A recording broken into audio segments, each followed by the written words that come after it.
নাবালিগ অবস্থায় যার বাচ্চা মারা যায়, ওই বাচ্চাগুলিকে আল্লাহ পাক রব্বুল আলামিন কিয়ামতের ময়দানে বাপ মার জন্য বহুত বড় সুপারিশকারী বানায়।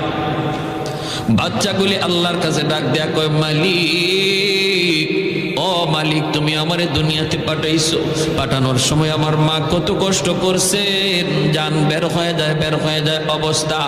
এরপরে আমি দুনিয়াতে আসলাম, এত কষ্ট আমি মাকে দিলাম, কিন্তু মার কোনো খেদমত আমি করতে পারলাম না, আমার মা ঋণ আমি শোধ করতে পারলাম না।